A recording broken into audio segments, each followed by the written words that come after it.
ஆண்டவர் வந்து நம்மளோட கூட பேசுகிற கர்த்தர். ஆமென். ஹல்லேலூயா. We are not worshipping a dead God but living God. நம்ம வந்து மரித்த கடவுளை ஆராதிக்கல, நம்ம உயிருள்ள கடவுளை ஆராதிக்கிறோம். ஹல்லேலூயா. அவர்களுடைய தெய்வங்கள் விக்கிரகங்கள் தானே, அதுக்கு வாயிருந்தும் ஆனா கர்த்தர் நம்மோட கூட பேசுகிறார். ஹல்லேலூயா. இன்னைக்கு நான் ஆண்டவர் சமூகத்துல உங்களுக்கு எல்லாம் தெரியும், காலையில அதிகமாக நம்ம யாத்திராகம் தியானிச்சு கொண்டு இருக்கிறோம். இப்போ யாத்திராகம் உபோகம் வரைக்கும் கொஞ்சம் அலசி ஆராய்ந்த பொழுது கர்த்தர் ஒரு சில காரியங்கள் எனக்கு வெளிப்படுத்தின ஒரு 7 காரியங்கள். The 7 places where God spoke to Moses. மோசேயிடம் கர்த்தர் பேசின 7 இடங்கள் ரொம்ப ஒரு வித்தியாசமான அனுபவமா இருந்துச்சு. கர்த்தர் நேற்று நைட்ல அப்படியே ஆண்டவர் சமூகத்துல அவனோட பிரசனத்துல அப்படியே நிறைவாய் கர்த்தர் நடத்தினாரு. அதை அப்படியே வேகமா எழுதி வைத்து இன்னைக்கு உங்க மத்தியில நான் பேச போகிறேன். 7 இடங்களில கர்த்தர் மோசேயிட்ட பேசினார். அந்த 7 இடங்களும் 7 விதமான ஆவிக்குரிய வளர்ச்சி அவன் வாழ்க்கையில குறித்தது. ஃபர்ஸ்ட் டைம் கர்த்தர் அவன்கிட்ட பேசின நாள்ல இருந்து ஒவ்வொரு படிப்படியா நீங்க பாத்தீங்கன்னா ஒரு வளர்ச்சியை நாங்க பாக்குறோம், அவனை பார்க்க முடியும். 7 காரியங்கள் நீங்க நான் பேசும்போது உங்களுக்கு கண்டிப்பா புரியும். இந்த 7 காரியங்களை பேசும்போதும் நீங்க உங்க மனசுல நீங்க யோசிச்சுக்கோங்க, எந்தெந்த இடத்துல எல்லாம் கர்த்தர் ஏன்ட்ட பேசியிருக்கிறாரு, அல்லது ஒருவேளை இதை சேம் சிச்சுவேஷன் நமக்கு இல்லாம இருக்கலாம், ஆனா நம்மள பேசுறாரா இல்லையா அப்படின்னு கொஞ்சம் அனலைஸ் பண்ணி பார்த்துட்டு நம்ம வந்து பார்த்து கரெக்ட் நல்லா இருக்கணும். கர்த்தருடைய விசுவாசம் if there is any mistake, ஒருவேளை குறைவு இருக்கு நீங்க ஃபீல் பண்ணீங்கன்னா, ஆனா பேசவே இல்லை பாஸ்டர் அப்புறம் இனிமேல் கர்த்தருடைய வார்த்தையை நீங்க என்ன செய்யணும், கேட்க பழகணும். ஆமென். முதலாவதாக யாத்திராகமம் 3ஆம் அதிகாரம் அது 4ஆவது வசனத்தை ஒரு வாசிக்கலாம் சத்தமா.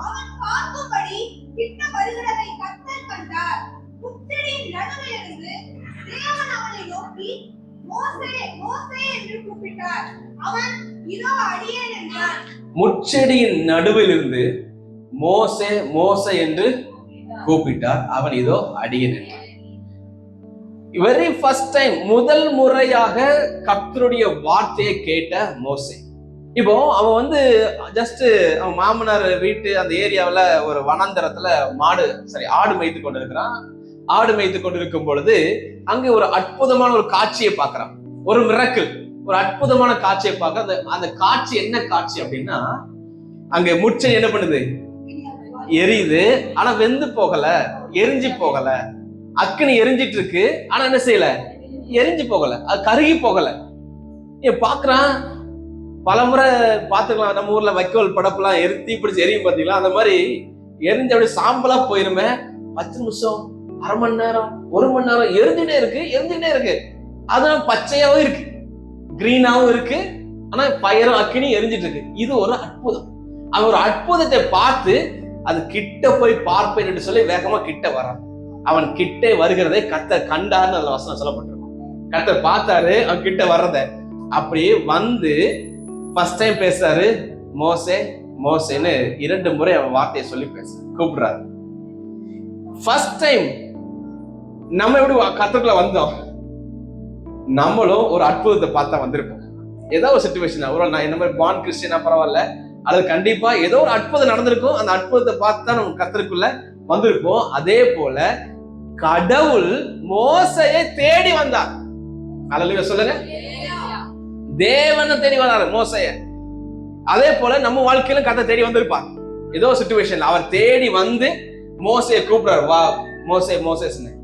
இப்ப அந்த சூழ்நிலையில அவனுக்கு இருந்த அனுபவம், முதல் முறையா சந்தித்த அனுபவம், அற்புதத்தை பார்த்துதான் கடவுள்கிட்ட வரான். நம்மளும் அற்புதத்தை பார்த்து கடவுள்கிட்ட வந்தது மாதிரி வெரி ஃபர்ஸ்ட் டைம் ஆரம்ப அனுபவம் அப்படித்தான் இருக்கும். ஆரம்ப அனுபவம் அற்புதத்தை கர்த்தர் நீங்க ஜெபித்த உடனே பதில் தருவார். இப்போ 1 மாசம் ஜெபம் பண்ணாலும் ஒண்ணும் நடக்க மாட்டேங்க பாஸ்டர்.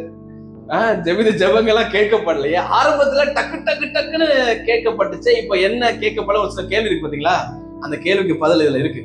7 சம்பவத்தை நீங்க சொல்லும் போதே உங்களுக்கு புரிஞ்சிடும். இப்போ ஃபர்ஸ்ட் டைம் பார்த்த உடனே மிரக்கல் அற்புதம். ஆண்டவர் சொல்றாரு, செருப்பு கழட்டி போட்டு எங்க பக்கத்துல வான்றாரு, ஷூ கழட்டி போட்டு வாரம் கிட்ட வந்த உடனே ஆண்டவர் வந்து அநேக காரியங்கள் பேசுறதை பார்க்கிறோம். அப்போ அந்த சத்தத்தை கேட்ட பாருங்க எப்படி இருந்திருக்கும். கடவுள், வாய்ஸ் ஆஃப் காட். இன்னைக்கு நம்ம வந்து நாமே தேர்த்திக்கிட்டோம். கர்த்தர் வேத வசனம் மூலம் பேசுவார், பாஸ்டர் மூலம் பேசுவார், தீர்க்கதரிசி மூலம் பேசுவார், அப்படின்ட்டு கர்த்தர் பேசுறத டைரக்டா கேட்கறதுக்கு நம்ம வந்து கொஞ்சம் சைலண்ட் ஆயிட்டோம். பட் நம்மளால கேட்க முடியும். அல்லேலூயா. கண்டிப்பா அந்த இன்ஸ்பிரேஷன் உங்களுக்கு அந்த பேசுவாங்க, காதுல அந்த தொனிக்கும், அந்த சத்தத்தை கேட்பதுக்கு நீங்க ரொம்ப ஷார்ப்பா இருக்கணும். ஒரு முறை 2 நண்பர்கள் போய் கொண்டிருக்கும் போது அந்த ஐபிஎல் மேட்ச்ல உள்ள இருக்கிறாங்க. உள்ள இருந்து எந்திக்கும் பொழுது எந்திரிச்சு ஸ்நாக்ஸ் வாங்க வரும்போது பையில இருந்த ஒரு காயின், 10 ரூபா காயின் வச்சுக்கோங்களேன், கீழே விழுந்துருச்சு. விழுந்த உடனே அவன் சொல்லியிருக்கான், நண்பன் சொல்லியிருக்கான், டேய் காயின் கீழே விழுந்துச்சுடா, ஏதோ காயின் கீழே விழுந்துடுது. எப்படா இவ்வளோ கிரௌடு, டெசிபிள் 121 இருக்கு, இவ்வளோ கிரௌட்ல இவ்வளோ சத்தத்துல காயின் விழுந்து உனக்கு எப்படி கேட்டுச்சு? அவன் சொன்னான், அவன் காது அந்த காயின் சத்தத்துக்கு டியூன் ஆயிருக்கு. ஆனா யார் கீழே போட்டானோ அவனுக்கு தெரியவே இல்லை, அவ்வளவு சவுண்டு. அப்போ எவ்வளவு சவுண்ட் இருந்தாலும் கர்த்தருடைய வார்த்தைய, கர்த்தருடைய சத்தத்தை உங்களால கேட்க முடியும். அல்லேலூயா. அதுதான் கர்த்தர். அப்போ அதுக்கு உங்களுடைய காது டியூன் ஆயிருந்தா கண்டிப்பா கேட்கலாம், டியூன் ஆகலைன்னா கேட்காது. அதை நீங்க டியூன் பண்ணணும். ஆமே, அதை டியூன் பண்ணக்கூடியதான ஒரு காரியத்தை கர்த்தர் நமக்கு தருவாராக. ஒரு முறை ஒரு சின்ன எக்ஸாம்பிள் எங்க வாழ்க்கையில நடந்த சம்பவம் சொல்றேன். ஒரு கவுன்சிலிங்காக என்கிட்ட ஒரு நண்பர் வந்தார். அவர் யாரு என்ன எனக்கு ஃபோன் நம்பர் தெரியாது. ஜீசஸ் காஸ் இருக்கும்போது ஃபோன் நம்பர்லாம் வாங்கக்கூடாது. வந்துட்டு கேபின்ல நானும் அவர் மட்டும்தான் இருக்கிறோம். அவர் சொன்னாரு, பாஸ்டர் நான் ஊழியத்தை விட்டு, நான் ஊழிய செஞ்ச ஒரு ஊழியக்காரன், ஊழியத்தை விட்டு நான் பின்வாங்கி போயிருக்கிறேன். நான் வந்து இயேசு கிறிஸ்து மேல நம்பிக்கை இல்லை, ஹி இஸ் நாட் காட், கடவுளை இல்லை அப்படின்னு சொல்லிட்டு என்கிட்ட பேசிட்டு இருந்த போது நான் டைம் 5 மினிட்ஸ் 10 மினிட்ஸ் தான் இருக்கும்.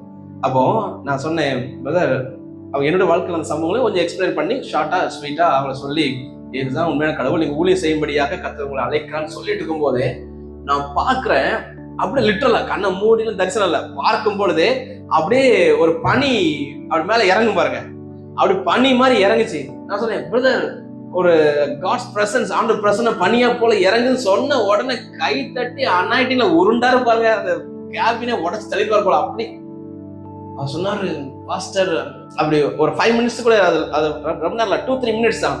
நான் ஐ குட் see that, நான் பார்க்க முடிஞ்சது. அப்போ அந்த வார்த்தையை நான் சொன்ன உடனே கர்த்தர் அபிஷேகம் மேல இறங்கி வருதுன்னு சொன்ன உடனே அப்படி அவர் பிரசந்த அவரை பெற்றுக்கொண்டு அவர் சொன்னாரு, நான் கண்டிப்பாக இயேசுக்காக சாகர வரையிலும் அவர்தான் உண்மையான கடவுள் பாஸ்டர். நான் ஆண்டவர் டவுட் போட்டேன், இனிமேல் டவுட்டே பண்ண மாட்டேன். அப்போ you can see God's glory, ஆண்டவருடைய glory, மகிமையை உங்களால பார்க்க முடியும். ஆமே, நான் பார்த்திருக்கிறேன். ஹல்லேலூயா. கர்த்தர் சில நேரங்கள்ல மிட் நைட்ல என்கிட்ட பேசியிருக்காரு. சங்கீதம் 23:4 எடுத்து பாடி அடுத்து அப்படி ஆண்டவர் பேசுவார். அப்ப அந்த வசனம் எடுத்து நான் டக்குன்னு பல முறை நான் மிஸ் பண்ணிருக்கேன். நான் தூக்கத்துல சரி ஆண்டவர் காலையில எழுந்து படிச்சுக்கிட்டு ஆண்டவர் நான் தூங்கி இருக்கிறேன். காலையில எழுந்துச்சு சங்கீதத்திலயா எரேமியாவா ஏசாயாவான்னு குழப்பத்துல நான் ஆண்டவர் பல முறை மன்னிப்பு கேட்டிருக்கேன். ஆனா இப்போ எப்பவுமே என் பக்கத்துல டேப், இப்ப மொபைல் வந்தனா பிரச்சனை இல்லை, எப்பவுமே என் டைரி என் பக்கத்துல இருக்கும். பல முறை லைட்டு போடாம ஒரு பக்கத்தை எடுத்துட்டு கிறுக்கி வச்சிருப்பேன் தூக்கத்துல. காலையில எழுந்து பார்த்தா அந்த ஏதோ வசனம் இருக்கும், அந்த பேசியிருப்பாரு, அது ஒரு வார்த்தையா இருக்கும், அந்த வார்த்தைகளும் எனக்கு பேசியிருக்காரு. இந்த மாதிரி பல அந்த சட்டங்கள் நான் கேட்டிருக்கிறேன். நம்ம ஒவ்வொருவரும் கேட்க வேண்டும் கத்துக்கிறோம். ஹல்லேலூயா. இப்போ மோசேக்கு ஃபர்ஸ்ட் அனுபவம் எப்படிப்பட்ட அனுபவம்னா, கர்த்தர் தேடி வந்து மோசே அழைத்தார். அந்த அற்புதத்தை பார்த்து அவன் உள்ள வந்துட்டான். இப்போ 2வது சம்பவம் பார்க்கலாம். யாத்ராகமம் 19ஆம் அதிகாரத்துல 3ஆம் வசனம். மோசே தேவனிடத்திற்கு ஏறி போனான். கர்த்தர் மலையிலிருந்து அவனை கூப்பிட்டு, நீ யாக்கோபு வம்சத்தாருக்கு சொல்லவும் இஸ்ரவேல் புத்திரருக்கு அறிவிக்கவும் வேண்டியது என்னவென்றால். போதும், தொடர்ந்து வாசிக்கலாம். மோசே தேவனிடத்துக்கு ஏறி போனான். இது ஆவிக்குரிய வாழ்க்கையில 2வது படி. ஃபர்ஸ்ட் யார் வந்தது? ஆண்டவர் தேடி வந்தார். இப்போ இவன் என்ன பண்றான்? மோசே தேவனை தேடி போகிறான். இன்னைக்கு காரைக்குடியில எல்லாரும் பிஸியா அவங்க சொந்த வாழ்க்கையில லைஃப என்ஜாய் பண்ணிட்டு இருக்கும் போது நம்ம எல்லாம் கர்த்தரை தேடி வந்திருக்கோம். அல்லேலூயா. இப்படி தேடி போக வேண்டும் என்று கர்த்தர் விரும்புறாரு. அந்த குணாதிசயம் மோசேட்ட இருந்துச்சு. அவன் தேடி எங்க போனான்? தேவனிடத்துக்கு ஏறி, மலை ஹில்ஸ்ல அந்த மலைக்கு ஏறி போகிறான். சீனாய் மலையில என்ன செய்றான்? ஏறி போகிறதை பார்க்கிறோம். இந்த அனுபவம் நமக்கு வரணும். ஆரம்பத்துல கர்த்தர் நம்ம தேடி வந்தாருதான். அடுத்து அவர் எப்பவும் வருவாருன்னு நீங்க வீட்டுல இருக்கக்கூடாது. சில நேரங்கள்ல நம்மளும் நினைச்சு அவரை தேடி போகணும். அந்த அனுபவம் மோசைக்கு இருந்துச்சு. அல்லேலூயா. ஜெபம் பண்ணுங்க, அப்புறம் பைபிள் வாசிங்க, அப்புறம் நம்ம சொல்லவே கூடாது. உங்களுக்கே வரணும். அது அந்த ஃப்ரம் யுவர் ஹார்ட், இருதயத்தின் ஆழத்திலிருந்து வரணும். பைபிள் படிக்காம இருக்கவே முடியாது. 1 மணி நேரத்துல 10 அதிகாரம் அழகா வாசிக்கலாம், ஈஸியா வாசிக்கலாம். நல்லா ஸ்லோவா வாசித்தாலே 10 அதிகாரம் வாசிக்கலாம்.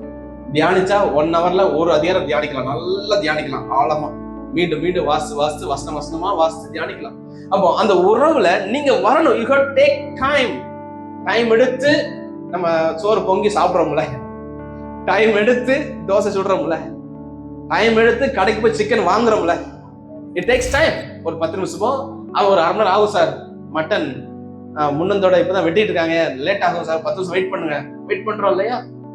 அப்போ எப்படி நம்ம டைம் எடுத்து சிக்கன் மட்டன் வாங்குறோமோ, டைம் எடுத்து நம்ம சமைக்கிறோமோ, டைம் எடுத்து ஒரு காரியத்தை செய்யறோமோ, அதே போல கர்த்தரை தேடுறதுக்கும் ஒரு டைம் எடுக்கணும்.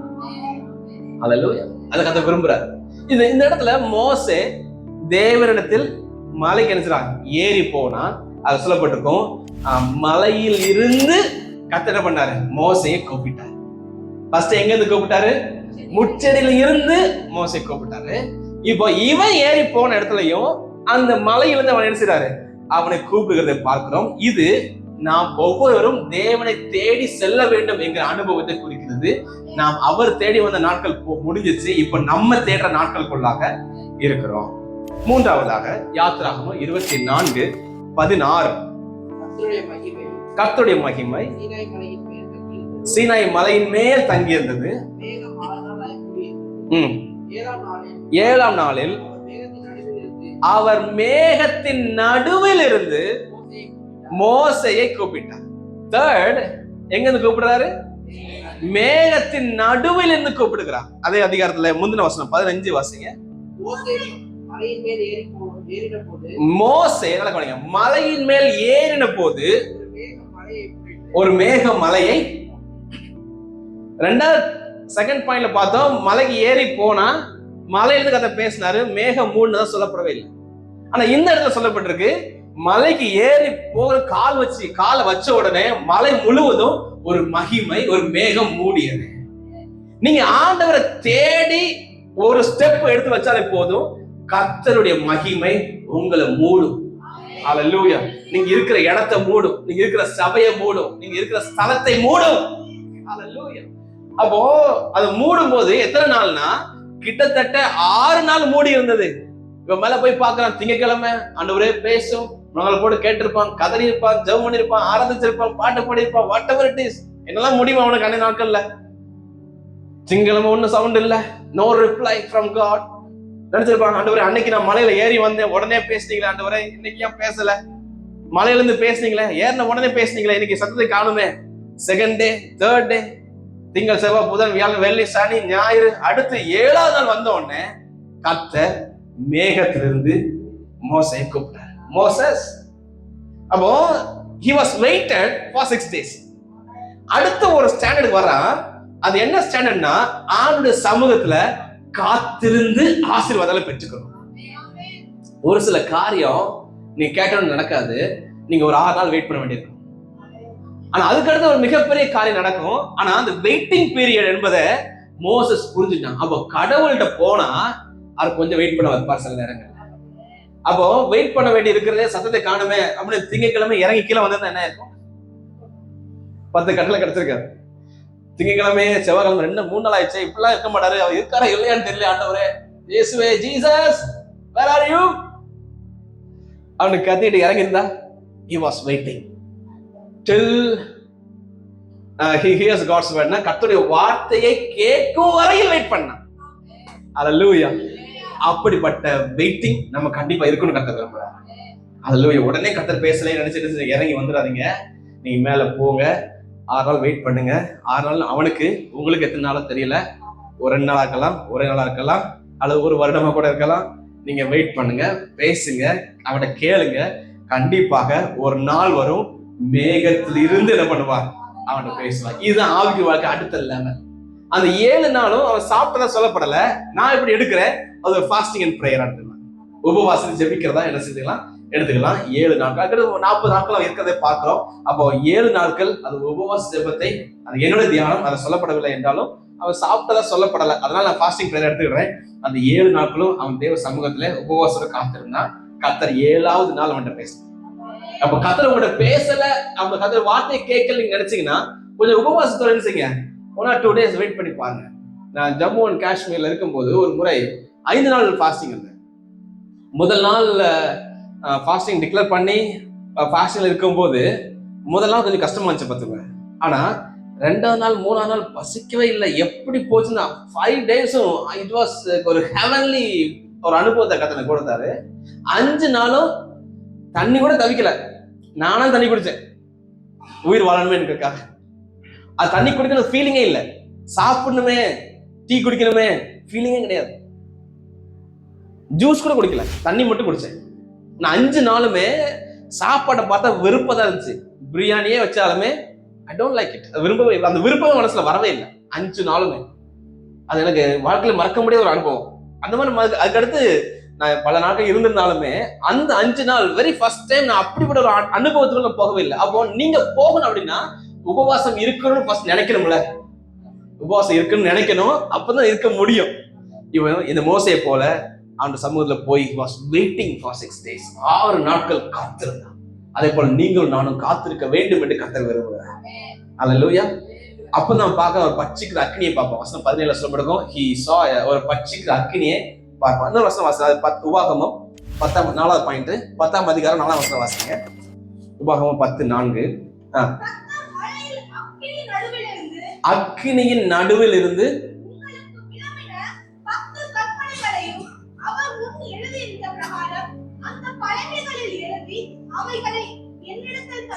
ஓகே, இங்க இது மலையில் நடக்கிற சம்பவம் தான். ஆனா அந்த வார்த்தைக்காக நான் எடுத்துக்கிறேன். அக்கினியின் நடுவில் இருந்து விளம்பினார் அல்லது பேசினார். அக்கினி நடுவில் இருந்து பேசிருக்காரு. அப்ப அக்கினி நடுவில் இருந்து பேசினார்னா அங்க அந்த டேப்லெட்டை கொண்டு சொல்லுவாரு. 10 கற்பனைகள் எழுதி கொடுப்பதற்காக வேணும் கையில கொண்டு போறான். கையில ஸ்டோன் கொண்டு போறான். அந்த ஸ்டோன் டேப்லெட் என்ன பண்றாருன்னா அவர் எழுதி கொடுப்பாரு. அப்போ அவர் எங்க எழுதி கொடுக்குறாரு? அக்கினியில இருந்து என்ன பண்ணுவாரு? எழுதி கொடுப்பார். இந்த ஒரு பாயிண்ட் மிஸ் பண்ணிட்டேன். அது முந்தின பாயிண்ட்ல சொல்லிட்டு போலாம். யாத்திராகமம் 24 18 வாசிங்க. அது சொல்லிட்டு வாங்க சார். மோசே அந்த மேகத்தில இருந்து கதை பேசினார் இல்லையா? மோசே மேகத்தின் நடுவிலே பிரவேசித்தான். ஓகே, நல்லா கவனிங்க. இப்ப மோசே எங்க போயிட்டான்? மோசே மேகத்துக்குள்ளே போயிட்டான். சரி, எவ்வளவு பெரிய அனுபவம் பாத்தீங்களா?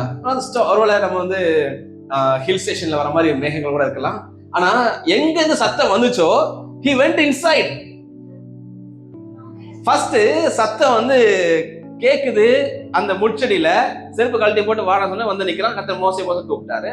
அடுத்து இவன் தேடி போறான். மலையில இருந்து கர்த்தர் பேசுறாரு. அதுக்கு வாஸ் வெயிட் பண்றான். வெயிட் பண்ணும்போது மேகத்துல கர்த்தர் பேசுறாரு. பேசும்போது 18 சொல்லப்பட்டிருக்கு, இவன் மேகத்துக்கு உள்ளே போயிட்டான். அதுதான் கதை விரும்புறாரு. நீங்க என்ன செஞ்சிருந்தோம்?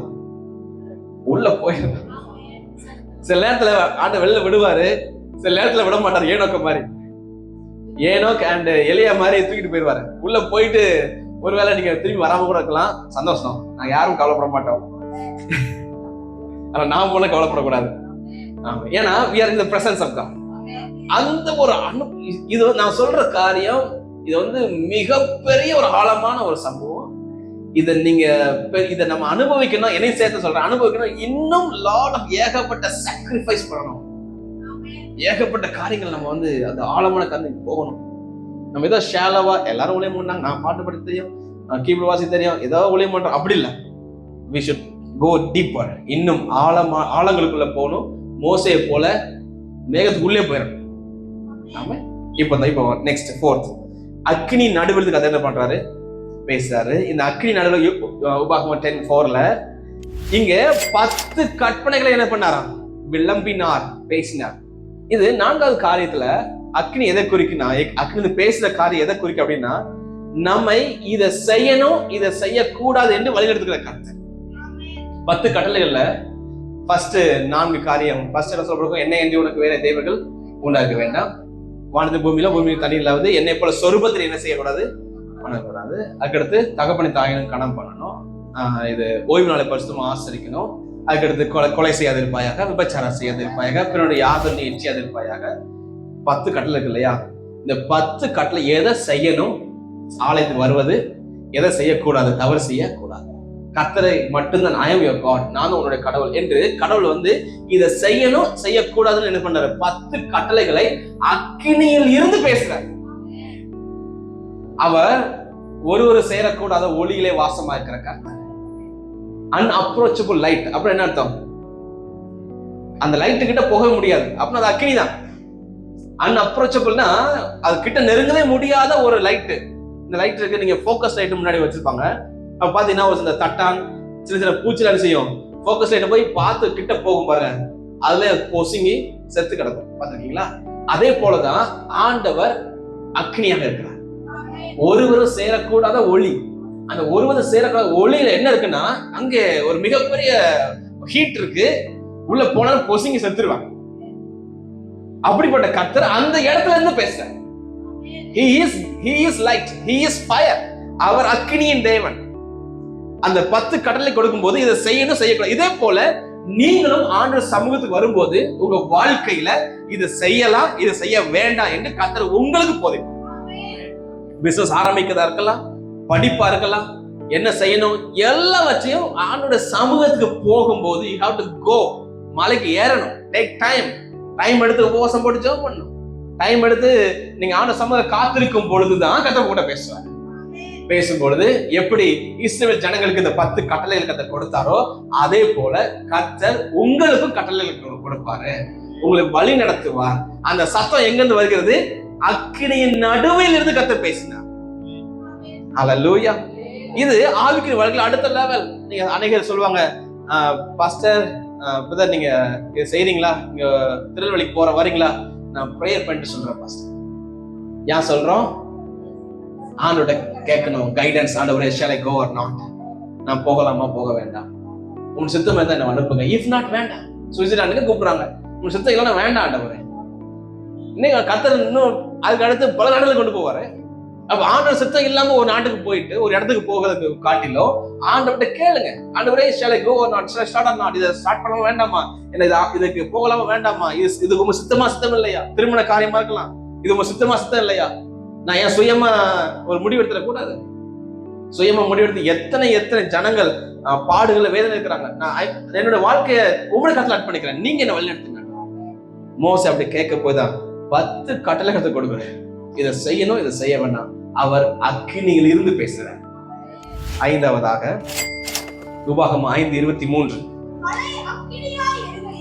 மலை சீனாய் மலையே அக்கினியா எரிகையில் இருளின் நடுவில் இருந்து உண்டான சத்தத்தை நீங்கள் கேட்ட பொழுது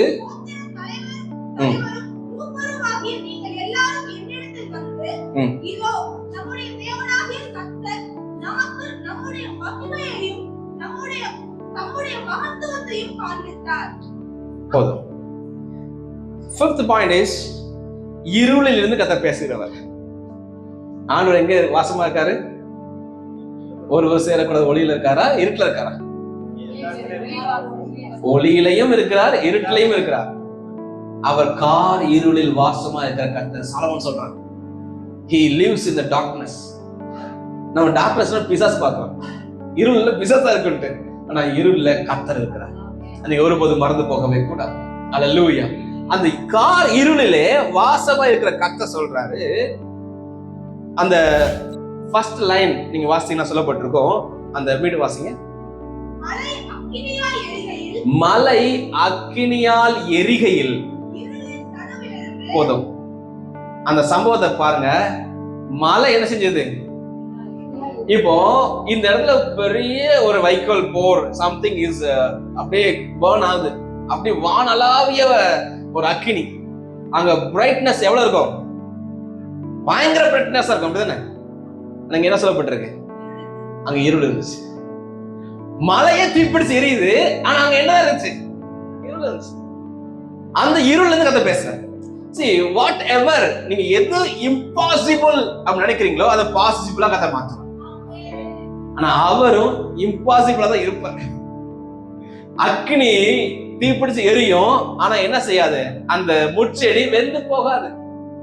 இங்க மிகப்பெரிய மலையே தீப்பிடிச்சு எரியுது, ஆனா எப்படி இருக்கு, அந்த இடம் இருளாக இருக்கிறது.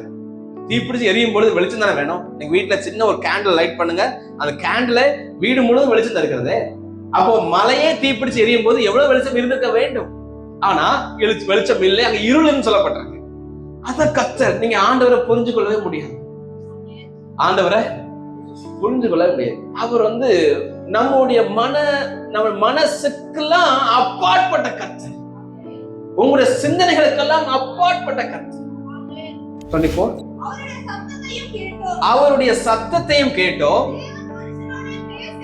தேவன் மனுஷனோடு பேசியும் அவன் உயிரோடு இருக்கிறதை இந்நாளிலே. ஆண்டவர் பேசினா மனுஷன் உயிரோடு இருக்கவே மாட்டான். ஏன்னா கடவுளுடைய வல்லமை அப்படிப்பட்டது. நம்ம ஆண்டவரே பேசும் ஆண்டவரே நம்ம சொல்றோம், ஆனா ரியலா பேசுறவங்களேன் நீங்களே எரிஞ்சு சாம்பலாயிருவீங்க.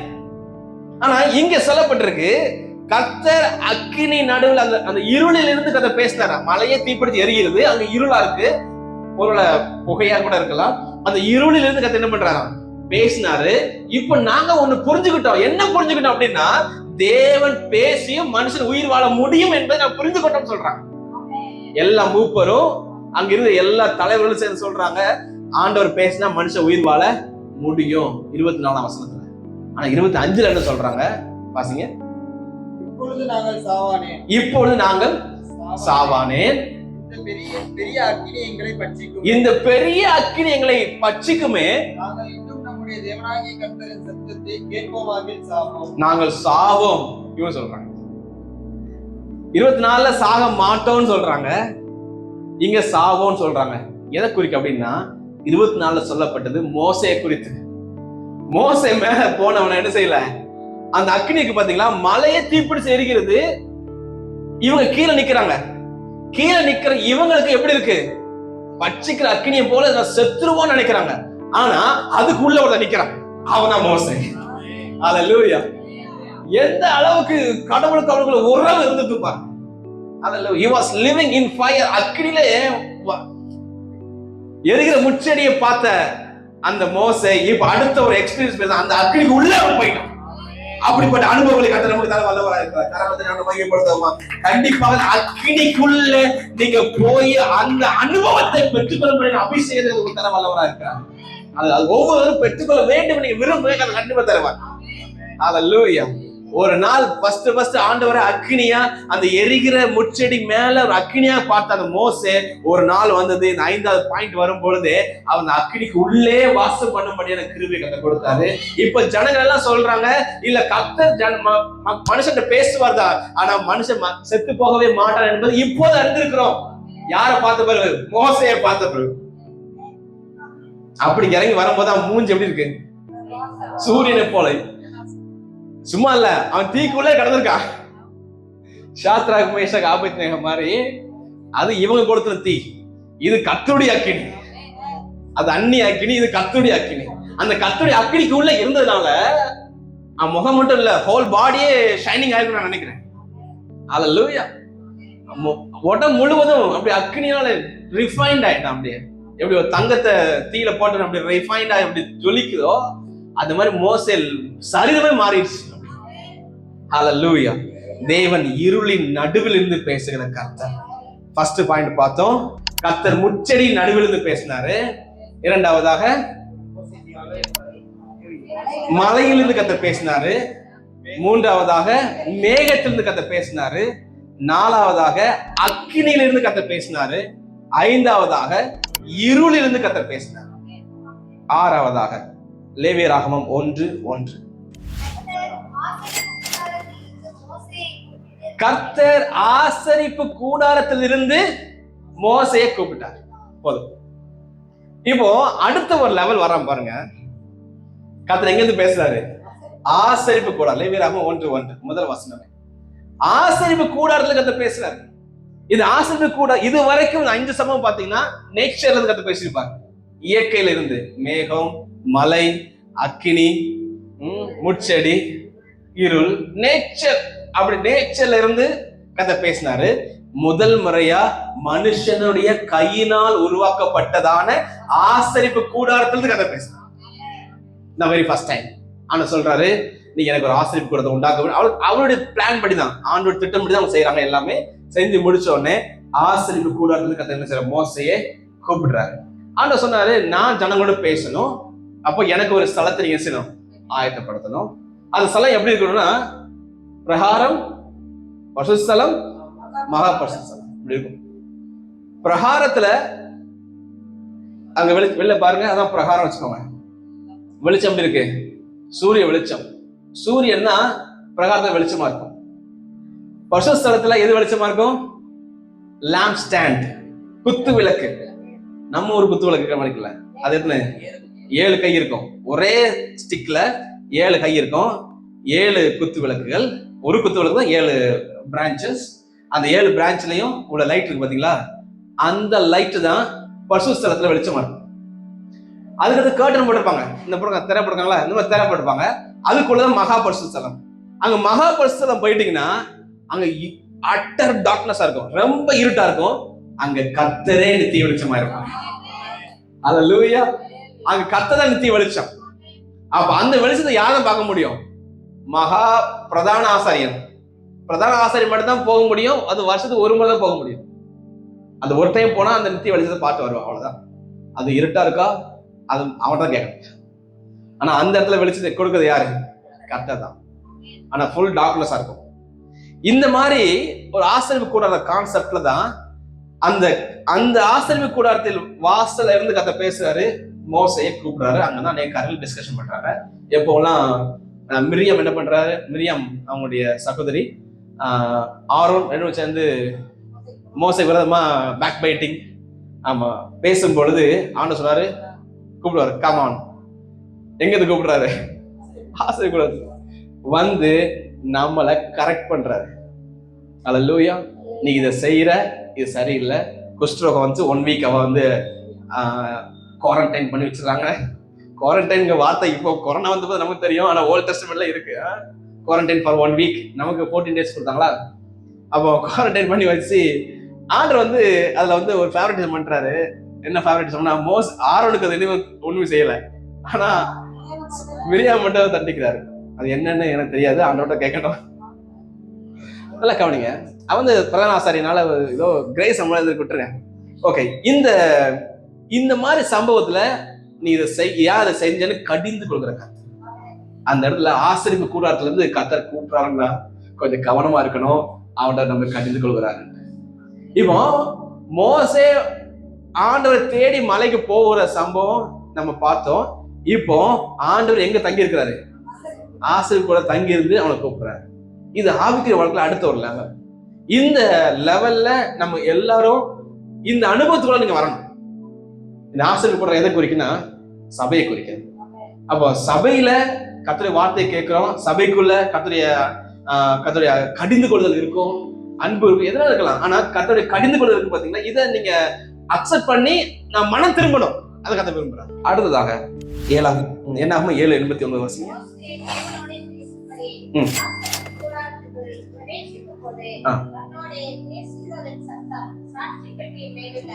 சாட்சி பெட்டியின் மேல் உள்ள கிருபாசனமான 2 கேருபீன்களின் நடுவிலிருந்து உண்டாக கேட்பான்.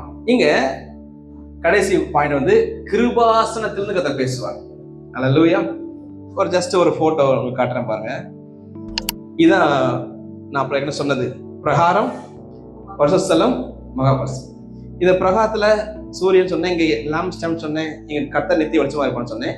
இந்த மகா பரிசுத்தலத்து உள்ள ஒரு சாட்சி பெட்டி இருக்கா, சாட்சி பெட்டின்னு ஒண்ணு இருக்கு, சரியா? அந்த சாட்சி பெட்டி சம்திங் லைக் இந்த மாதிரி ஒரு பெட்டி இருக்கும். அந்த பெட்டிக்கு உள்ள என்னெல்லாம் இருக்கு, 3 காரியம் இருக்கும். ஒன்று, ஆரோனின் துளிர்த்த கோல், 1 ஓமர் அளவுள்ள மன்னா, கர்த்தருடைய கற்பலகை, அந்த 10 கட்டளைகள் இருந்து மொத்தம் 3. ஓகே, இந்த 3 எங்க இருக்கும், உடன்படிக்கை பெட்டி இருக்கும். சரி, உடன்படிக்கை பெட்டி தானே? ஆமா, அந்த சாட்சி பெட்டி, அந்த உடன்படிக்கை பெட்டி. இந்த உடன்படிக்கை பெட்டி எங்க இருக்கும்? மகா பரிசுத்தலத்துல இருக்கும். பிரகாரம், பரிசுத்தலம், மகா பரிசுத்தலம். அந்த மகா பரிசுத்த ஸ்தலத்துல தான் அந்த உடன்படிக்கை பெட்டி இருக்கும். அந்த உடன்படிக்கை பெட்டிக்கு மேல 2 கேருபீன்கள் இருப்பாங்க, ஏஞ்சல்ஸ் இருப்பாங்க. அந்த 2 ஏஞ்சல்ஸ் வந்து மேல இப்படி பறக்கிற மாதிரி இருக்கும் செட்டைகளோடு. அந்த போட்டோ உங்களுக்கு காட்டுறேன். இந்த 2 ஏஞ்சல்ஸ் இருக்காங்க பாத்தீங்களா, அதுக்கு இடையில சின்ன ஒரு கேப் இருக்கு பாருங்க. அந்த இடத்துல தான் கிருபாசனம், மெர்சி சீட் இங்கிலீஷ்ல. தமிழ் என்னது? கிருபாசனம். இப்ப அந்த வசனம் வாசிங்க. மோசே தேவனோடே பேசும்படி கூடாரத்துக்குள் பிரவேசிக்கும் போது சாட்சி பெட்டியின் மேல் உள்ள, நீங்க இந்த போட்டோ பார்த்து தெரியும், இந்த பர்பிள் கலர் போட்டு பாத்தீங்களா, சாட்சி பெட்டிக்கு மேல ஒரு பாட்டு இருக்கு. மேல் உள்ள கிருபாசனமான 2 கேருபீன்களின் நடுவில், இந்த ஸ்டார் போட்டுக்க பாத்தீங்களா, இங்கதான் கர்த்தர் சத்தம் கேட்கும். இந்த ஸ்டார் போட்ட இடத்துல தான். அப்ப இப்போ அடுத்த ஒரு லெவலுக்கு வர எப்படின்னா, ஆணோட சத்தம் கேட்கணும், என்ன செய்யணும்? பிரகாரத்தை தாண்டி, பரிசுத்தத்தை தாண்டி, மகா பரிசுத்தத்துல வந்து அங்க கிருபாசனத்துல போய் காது வச்சு கேட்டாதான் சத்தம் கேட்கும். அல்லேலூயா. இது 7வது இடத்துல கர்த்தர் பேசுற வார்த்தை. இந்த அனுபவம் நமக்கு வேணும். ஸ்டார்டிங்ல முச்செடியில கர்த்தர் என்ன பண்ணாரு? மோசைய தேடி வந்தார். அல்லேலூயா. மோசைய தேடி வந்தாரு. ஆனா இப்ப என்ன பண்ணிட்டான்? இப்ப கர்த்தர் என்ன பண்ணிட்டாரு? நீ என்ன தேடி வான்னு சொல்லிட்டாரு. மலைக்கு ஏறி போனா உடனே கர்த்தர் பேசுறாரு. 3rd பாயிண்ட் பார்த்தோம். மலைக்கு ஏறி போய் 6 நாள் வெயிட் பண்ணி உபவாசம் காத்திருந்தா தான் கர்த்தர் பேசினாரு. அதுக்கடுத்து அக்னியில கர்த்தர் பேசுறாரு, கார் இருள்ல இருந்து கர்த்தர் பேசுறாரு.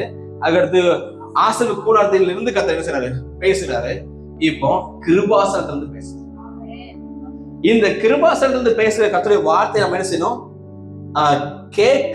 கேட்கத்தக்கதாக நம்முடைய மனது, காது டியூன் ஆயிருக்கணும். அப்பதான் சத்தம் கேட்கணும். இப்போ நம்ம அநேகருடைய வாழ்க்கையில இன்றைக்கு கர்த்தர் தெளிவா ஒரு சிலர் இருந்து பேசுறாரு. எனக்கு உணர்ந்தப்பட நான் சொல்றேன், அநேகர் இந்த அனுபவத்துக்குள்ள இல்லவே இல்லை. நம்ம ஜெபம் பண்றோம் ஏதோ கடமைக்காக. பட் கர்த்தருடைய வார்த்தைய, கர்த்தருடைய சத்தத்தை கேட்கறதுக்கு அளவுக்கு நம்முடைய மனது டியூன் ஆகலன்னு கர்த்தர் சொல்றாரு. கர்த்தர் பேசுறாரு உங்கள்கிட்ட. நம்ம ஐ டோன்ட் நோ, அனைவருக்கும் கூட இருக்கலாம், எல்லாருக்கும் கூட இருக்கலாம், ஒரு சிலருக்கு கூட இருக்கலாம். ஆனா உங்களுக்காக கர்த்தர் பேசுற வார்த்தை, நீங்க கொஞ்சம் மன திரும்பணும். அல்லேலூயா. ஆண்டவர் எதிர்பார்க்கிறதான வேத வாசிப்போ, ஆண்டவர் எதிர்பார்க்கிறதான ஜெப வாழ்க்கையோ நம்மகிட்ட இல்ல. You are running for something, actually that is nothing. நீங்க ஏதோ ஒரு காரியத்தை ஓடுறீங்க, ஆனா யூ ஆர் ஒன்றுமில்லாமைக்காக ஓடுறீங்க. அது ஒரு பிசினஸா இருக்கலாம். we need money, நம்ம பணம் வேணும் தான், அப்கோர்ஸ் we need it, கண்டிப்பா தேவைதான். ஆனா கர்த்தர் இல்லாம ஓடுறீங்க பாத்தீங்களா, அதான் தப்பு. ரன் வித் காட், கடவுளோட ஓடுங்க, ஜெபத்தோட ஓடுங்க. இப்போ ஆண்டவருடைய சத்தம் நம்ம கேட்கவே இல்லை. ஆரம்பத்துல கர்த்தர் அநேக அற்புதங்களை பண்ணாரு பாஸ்டர், நான் கேட்ட உடனே எனக்கு அது கிடைச்சிரும், நான் கேட்ட உடனே வாழ்க்கையில அற்புதம் நடந்துச்சு. ஆனா இப்போ அப்படி நடக்கல. ஏன்னா அந்த கர்த்தருடைய சத்தம் கிருபாசனத்துல இருக்கு. அந்த கிருபாசனத்துல இருக்க கர்த்தர் சத்தத்தை கேட்கணும்னா நீங்க ஒரு சில காலம் கடந்து வந்ததான் கேட்க முடியும். நீங்க சும்மா ஆரம்பத்துல கர்த்தர் தேடி வந்து முச்சடியில உங்களுக்கு காட்சி கொடுத்தது கொடுக்க மாட்டாங்க. that time is over. நீங்க இப்போ 5 வருஷம் விசுவாசி, 4 வருஷம் விசுவாசி, 15 வருஷம் விசுவாசி, வளர்ந்துட்டீங்க. பிறந்தது நான் விசுவாசி, நான் பிறந்ததே விசுவாசி. ஆனா இன்னும் என்ன செய்யல? திருந்தல. கர்த்தருடைய வார்த்தையை கேட்கக்கூடிய இன்னும். அப்போ where we are standing, அப்ப அந்த ஒரு சீக்ரெட்டான கிருபாசனத்தின் கர்த்தருடைய வார்த்தையை கேட்பதற்கு நாம் எவ்வளவு தியாகம் பண்ண வேண்டி இருக்கிறது. ஆவிக்குரிய வாழ்க்கையில, பரிசுத்த வாழ்க்கையில, சிந்தனையில, ஆண்டவருக்குள்ள உறவுல, ஜெப வாழ்க்கையில, வேத வாசிப்புல, உங்க நடத்தையில, உங்க பேச்சுல எவ்வளவு தூரம் கரெக்டா இருந்தா மட்டும்தான் அந்த கிருபாசன சத்தத்தை கேட்க முடியும்.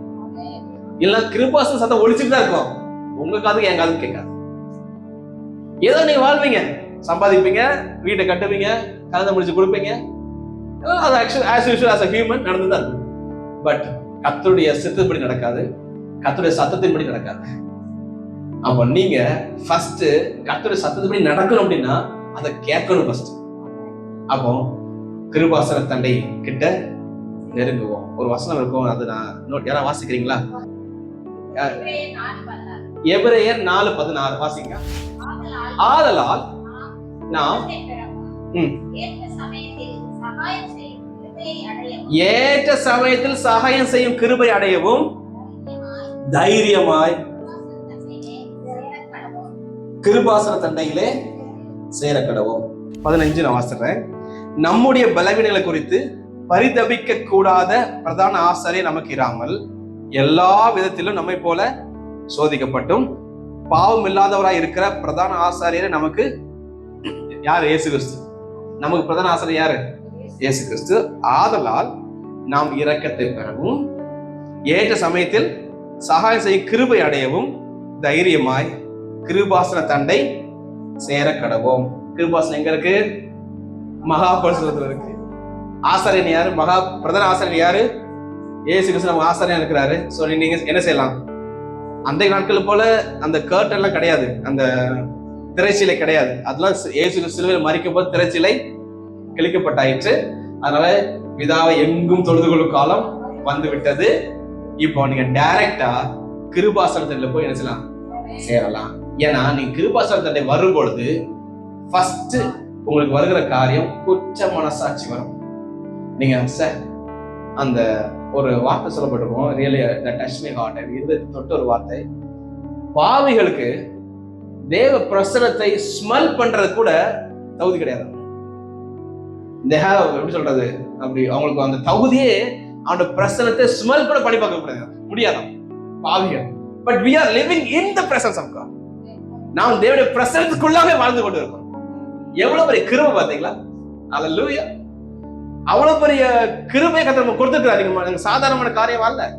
இவன் சொல்றாரு, நீ தைரியமாக கிருபாசனத்தை என்ன செய்ய முடியும்?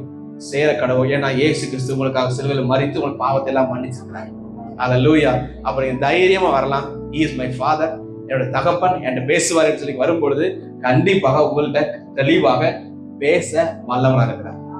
மோசே 7 பிளேஸ் பார்த்தோம்.